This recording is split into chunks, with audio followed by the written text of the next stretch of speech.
قابل ستکریم حضرات ناظرین گرامی، السلام علیکم ورحمۃ اللہ وبرکاتہ۔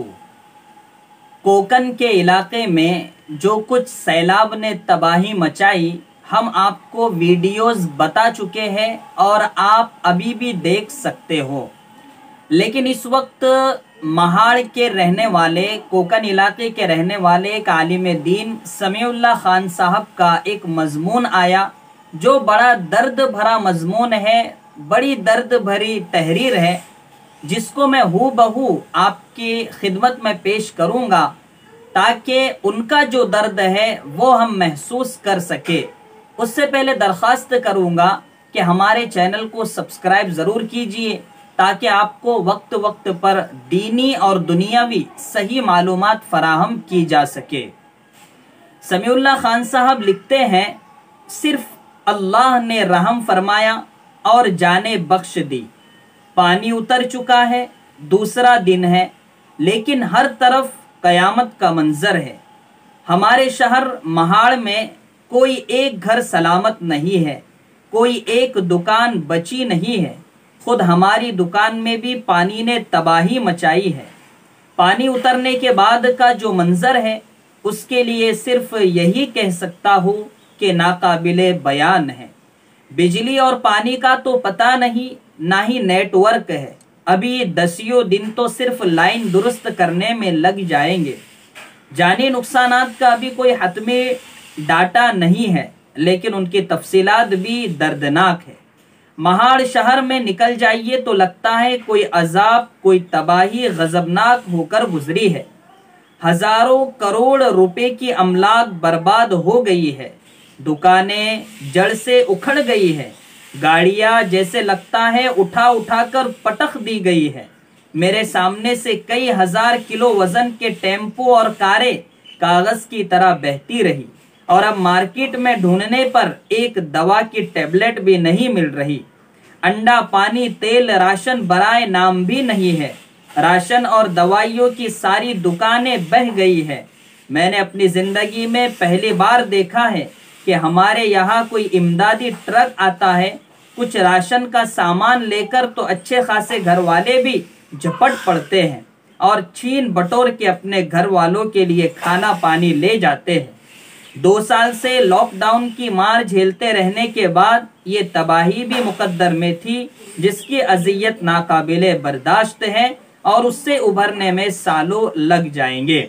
اس سے پہلے جس غضبناک انداز میں پانی تباہی مچا رہا تھا اور اونچی آبادیوں میں بھی ندیوں میں تبدیل ہو چکی تھی، اس میں بچنے کی امید بہت مشکل ہو گئی تھی۔ ہم لوگ جہاں رہتے ہیں وہاں چونکہ ہم لوگوں کے مکان کا محل وقوع بلندی پر ہے، اس لیے سخت سیلابی صورتحال میں بھی اب تک پانی نہیں آیا۔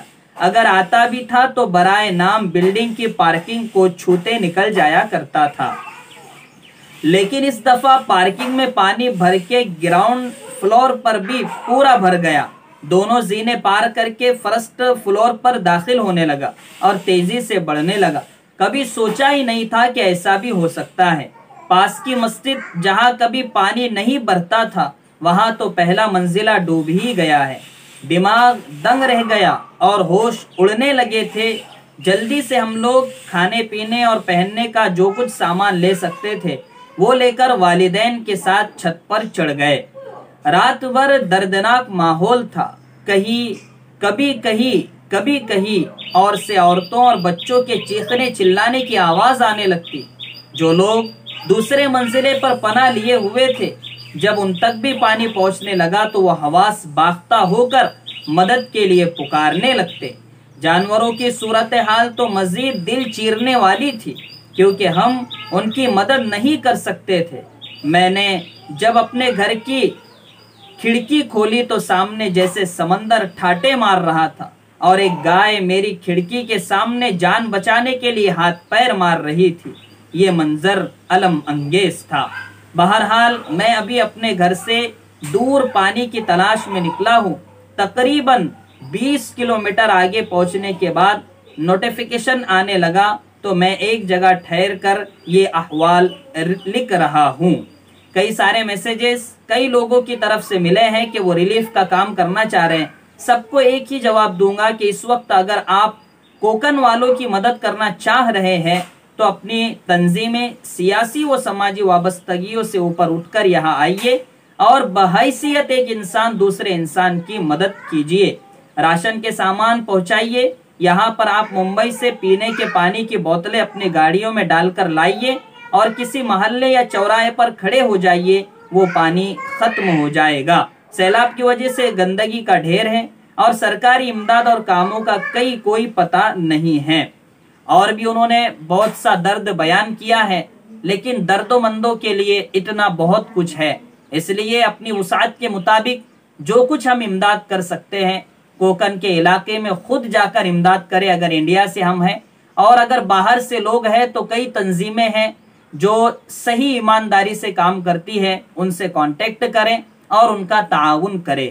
السلام علیکم ورحمۃ اللہ وبرکاتہ.